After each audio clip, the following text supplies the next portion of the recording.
అంటే రజనీ రమ గారు ఇది భద్రాద్రి జిల్లాకి సంబంధించిన ఇష్యూ జరిగింది. ఒక 16 ఇయర్స్ అమ్మాయి, అంటే బాలిక అని మాట్లాడుకోవాలి మనం ఇక్కడ. అవును కదా. ఆ బాలిక ఇంటర్మీడియట్ ఎగ్జామ్స్ రాస్తూ వాష్రూమ్ లోనే డెలివరీ అయిందండి. అంతకు ముందు మనం ఇష్యూస్ చాలా వినుంటాం. అవునవును. బట్ ఈ 16 ఇయర్స్ అమ్మాయి జస్ట్ 5 months మాత్రమే ప్రెగ్నెన్సీ. ఆ 5 months లో తనకి ఎలా పెయిన్స్ వచ్చాయో, ఆ పుట్టిన బేబీని కూడా అక్కడ వాష్రూమ్ లో ఫ్లష్ చేయడం జరిగిందంట అక్కడ.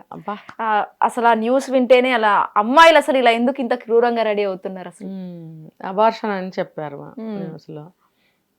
నాకు అదే అర్థం కావట్లేదు, ఆశ్చర్యంగా ఉంది. ఆ అమ్మాయికి ఎలా మినిమం మెచ్యూరిటీ అనేది కూడా రాదు ఆ ఏజ్. అది అంత ఈజీ అయిన విషయం కాదు. డెలివరీ అంటే అది బొడ్డు పేగు అంతా ఉంటుంది కదా.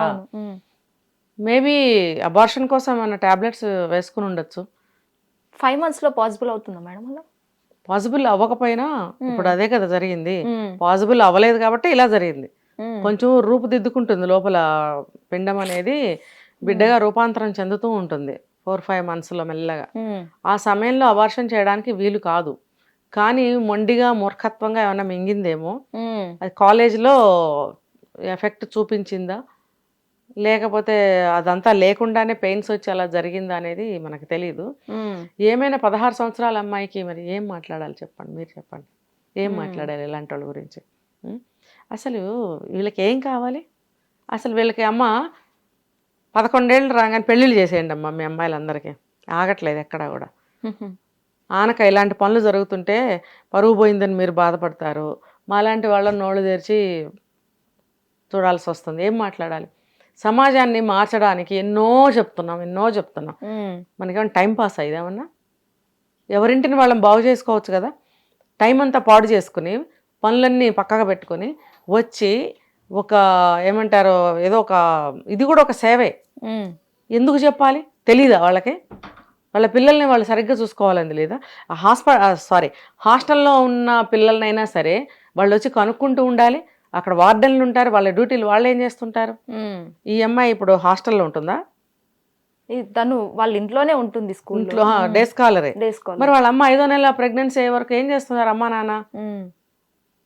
అమ్మాయిలో తేడాలు కనిపిస్తాయి కదా. ఎందుకు చూస్తూ ఊరుకుంటారు వీళ్ళు? అంటే పిల్లల్ని కనిపెట్టలేనంత బిజీగా మీరుంటే ఆ బిజీలో వదులుకోండి అమ్మా మీరు. ఇప్పుడే పెళ్ళైన వాళ్ళకైతే నేనేం చెప్తాను తెలుసా? పిల్లల్ని కనకండి అని చెప్తా. 16-17 ఏళ్ళు పిల్లలకి వచ్చిన తర్వాత కనకండి అని ఎలా చెప్తాం? పుట్టేశారు, 16 ఏళ్ళ వాళ్ళు అయిపోయారు. మీరు పిల్లల్ని సంరక్షించుకోలేని వాళ్ళు, మీరు అంత బిజీలు అయితే ఆ బిజీలని వదులుకోండి.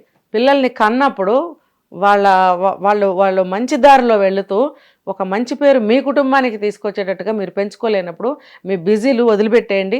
లేకపోతే మీ క్యారెక్టర్స్ ఏంటో మీకు తెలుసు కాబట్టి పెళ్ళి అవ్వగానే నిర్ణయించుకోండి మా పిల్లలు వద్దు అని.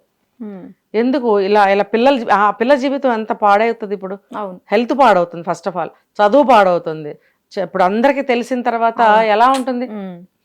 ఈ రోజుల్లో కామనే అనుకున్నా ఎవ్వరు అట్లా తీసేసుకోరు. ఊరికే టాక్, కానీ ఎవరికి వాళ్ళకి అనుభవంలోకి వచ్చినప్పుడు దాన్ని అంత ఈజీగా ఎవరు తీసుకోలేరు. అమ్మో ఇప్పుడు ఏం జరగబోతోంది, ఇప్పుడు ఎట్లా ఈ అమ్మాయి భవిష్యత్తు అనే క్వశ్చన్ మార్క్ ఖచ్చితంగా వాళ్ళ ముందు ఉంటుంది. అవును. ఇప్పుడు దాని గురించి ఆలోచించే బదులు మీరు పిల్లల్ని ఎందుకు కేర్ తీసుకోవట్లేదు? ఆ అమ్మాయికి 5 నెలలు ప్రెగ్నెన్సీ వచ్చే వరకు తెలియకుండా ఉందా? ఆ అమ్మాయికి మంత్లీ పీరియడ్స్ రావటం తల్లికి తెలియకుండా పోయిందా? అమ్మాయికి డేట్ వస్తే తల్లికి చెప్పాలి, తల్లి కూడా నెల డేట్ అడగాలి. ఈ డేట్కి రావాలి కదా, వచ్చిందా రాలేదా కనుక్కుంటూ ఉండాలి. ఎంత ప్రైవసీ అయిపోయిందంటే శ్వేత, కూతురికి డేట్ వస్తే తల్లికి తెలియదు, ఇంట్లో తెలీదు. పాత రోజుల్లో ఎలా ఉండేదో తెలుసా? డేట్ వస్తే ఫస్ట్ బయటకు వచ్చి నిలబడతారు, ఇంట్లో ఉండరు.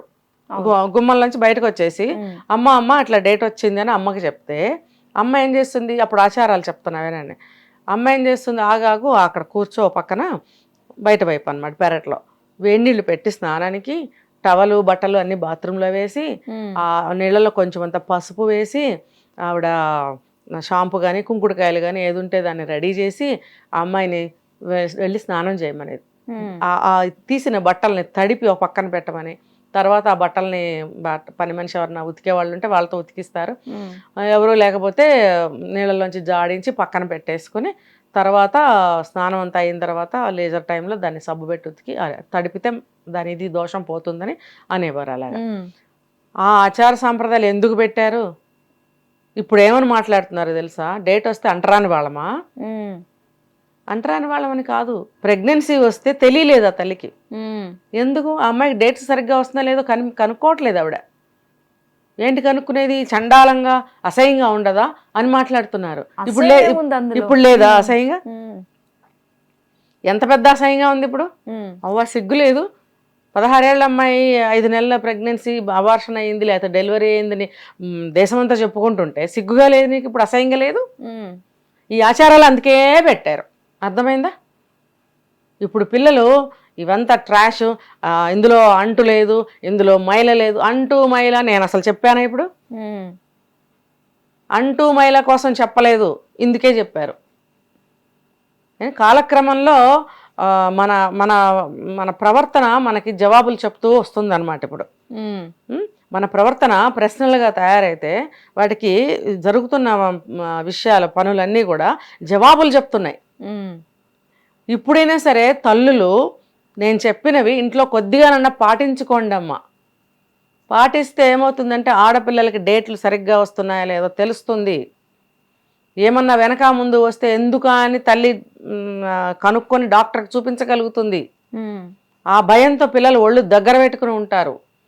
ఏమవుతుంది? ఒక అబార్షన్ అవుతుంది, గడిది గుడ్డు ఏమవుతుంది, ఇప్పుడు దాన్ని కంట్రోల్ చేశామంటే వాళ్ళ కోరికలు ఎక్కువైపోతాయి అనే వాళ్ళని కూడా మనం ప్రస్తుతం చూస్తున్నాం. అది ఇంకా మీ ఇష్టం అండి, మాకు తెలీదు. అంటే అంత 16 yearsలో తనకు అంత మెచ్యూరిటీ ఎలా వస్తుంది మేడం? అంత ఒక క్రైమే అని చెప్పాలి ఇదైతే, ముఖ్యంగా నన్ను అడిగితే. ఎలా వస్తుంది అంత ధైర్యం చేయడానికి? అదే పాతకాలంలో 9 ఏళ్లకు కూడా పెళ్లి చేసిన వాళ్ళు ఉన్నారు, మెచ్యూర్ అవ్వకుండానే పెళ్లి చేసి 11వ సంవత్సరంలోనో 13వ సంవత్సరంలోనో మెచ్యూర్ అయిన తర్వాత ఒకసారి ఫస్ట్ మెచ్యూర్ అయిన తర్వాత కాపురానికి పంపించేసేవారు. ఇప్పుడు ఇంతకాలం ఆపుతున్నారు కదా, 30, 40, 35 ఏమో ఎప్పుడో ఒకప్పుడు చేసుకుంటున్నారు కదా. మరి వాటికి వాళ్ళు ఆగలేకపోతున్నారు, ఆగలేక ఈ పనులు చేస్తున్నారు. అందుకని నేను అంటున్నా, పెళ్ళిళ్ళు చేసేయండి, 11 ఏళ్ళు రాగానే పెళ్లి చేసేయండి. నేను అదే అంటున్నా, చట్టాలని మార్చేసేయండి. ఏమంటారు, దేశాన్ని పాలించే ఉన్నారు కదా రాజులు, రాజులనే చెప్పుకుందాం. మరి ఆ దేశాన్ని పాలించే రాజులు వీళ్ళందరినీ కూడా జాగ్రత్తగా ఆయన ఒక తాటి మీద తీసుకెళ్ళలేరు. చట్టాన్ని మార్చేస్తే ఏ గొడవ ఉండదు. ఇప్పుడు బాల్య వివాహాలు చేయకూడదు అని చెప్పి ఆ రోజుల్లో చట్టాలని మార్చేయడం అని అంటున్నారు. మరి చట్టాలు మార్చేస్తే ప్రాబ్లం సాల్వ్ అయ్యి? అలా కాదు, అందుకే చెప్తున్నా నేను. పాత రోజుల్లో బాల్య వివాహాలు నేరం అని చెప్పి, అది చట్ట వ్యతిరేకం అని చెప్పి చట్టాలు చేశారు. పెద్దవాళ్ళు అవ్వాలి, చదివించాలి, అప్పుడు పెళ్ళిళ్ళు అనేవారు. మరి అది చేసినందుకే కదా ఇప్పుడు అంతవరకు వీళ్ళు ఆగలేక చిన్నప్పుడే చేసేస్తున్నారుగా. ఇప్పుడు అడిగిన ప్రశ్న ఏంటి, 16 ఏళ్లకే ఏంటి మేడం అని అంటున్నాం. 16 ఏళ్ల వరకు ఎక్కడ ఆగుతున్నారు? అప్పుడు 9 ఏళ్ళకి 10 ఏళ్ళకి పెళ్లి చేసేవారు. 16 ఏళ్ల వరకు ఆగాలంటే ఆగలేకపోతున్నారు. అప్పుడు 9 ఏళ్ళకి 11 ఏళ్ళకి పెళ్లి చేస్తే చట్ట ప్రకారం నేరం అది. ఇప్పుడు చెయ్యకపోతే నేరం అయ్యేలాగుంది. ఇంకా ఇప్పుడు ఇలాంటి చట్టాలు చేయటం వల్ల వీళ్ళు నేరస్తులుగా తయారు చేస్తున్నారు వీళ్ళని. అర్థమైందా విషయం? అలాంటి చట్టాలు చేయడం వల్ల ఇప్పుడు ఇలాంటి బాలికలు అనాలా, యూత్ అనాలా, వీళ్ళని నేరస్తులుగా తయారు చేసే చట్టాలు ఉన్నాయి మనకి. ఇంకా అవి మార్చాలంటున్నా నేను. బాల్య వివాహం నేరం కాదని చెప్పి రాసి పడేయండి. 9 ఏళ్లకే 8 ఏళ్లకే 11 ఏళ్లకే తల్లులు అవుతుంటే మీరు అక్కడ చట్టం పెడితే ఆ చట్టం అన్న సరిగ్గా అమలు జరుగుతుందా? లేదు కదా. ఎందుకు మరి నామకే వస్తాను చట్టాలు మనకు? అవి ఒక మంచికైనా ఒక చెడుకైనా చట్టం ఉండాల్సిందే. మరి ఏది ఎక్కడ? అందుకని నేనేమంటున్నానంటే మళ్ళీ బాల్య వివాహాలు వచ్చేస్తాయి. చట్టం రాయనండి, మార్చండి, పోనివ్వండి, అనవసరం. ప్రజలే మార్పులు తీసుకొచ్చేస్తారు. ఇప్పుడు ఇలా జరుగుతుంటే ఆడపిల్ల తల్లిదండ్రులందరూ భయపడతారు. మళ్ళీ పాత రోజులు వస్తాయి. 9 ఏళ్ళకి పెళ్లి చేయటం, 10 ఏళ్ళకి పెళ్లి చేయటం, లేకపోతే మెచ్యూర్ అవ్వగానే పెళ్లి చేసేయడం. పెళ్లి కొడుకు ఎంతన్నా ఉండని వయసు, అనవసరం. అందుకని అమ్మాయిలకు మాత్రం అట్లా చేసేసేవారు. ఇప్పుడు లేకపోతే 16 ఏళ్ళకి చదువుకుంటూ ఈ పనులేంటి? నువ్వెవరితో తిరిగావు, నువ్వెవరితో తిరుగుతున్నావో తల్లిదండ్రులు చూస్తున్నారా? వాళ్ళు కనుక్కోవాలి కదా. కనీసం ఆ అమ్మాయి ఫ్రెండ్స్ కైనా తెలుస్తాయి ఇలాంటి విషయాలు. ఫ్రెండ్స్తో అమ్మాయిలతో వెళ్ళాలి. ఆ గ్రూప్లోంచి విడిపోయి ఈ అబార్షన్ దాకా వచ్చింది అని అంటే ఎవరితో తిరిగింది? ఆ అమ్మాయిలకి తెలియదా? మాతో సరిగ్గా ఉండట్లేదా అంటే అని వచ్చి కంప్లైంట్ చేయాలి కదా. పాత రోజుల్లో చెప్పేవారు. ఏంటి ఏదో ఒక పేరు అనుకుందాం, ఆ అమ్మాయి మరి మాతో రావట్లేదు మరి ఏంటి ఆంటీ అని వచ్చి చెప్పేవారు. తల్లికి అనుకునేది, తండ్రికి అనుకునేవాడు, ఏంటి నువ్వు ఫ్రెండ్స్తో వెళ్ళకుండా ఎటు వెళ్తున్నావు అని అడిగేది. దానికి ఇప్పుడు అవకాశాలు ఏవి లేవు. ఏమవుతుంది? అంత సమానత్వం ఇది ఎక్కడ సమానత్వం అయింది? మగపిల్లలకి ఇవి అవుతాయా? సృష్టిని ఎక్కడ సమానం చేయగలుగుతారు? భగవంతుడే బ్యాలెన్స్ చేస్తున్నాడు పైనుంచి, ప్రకృతి బ్యాలెన్స్ చేస్తుంది.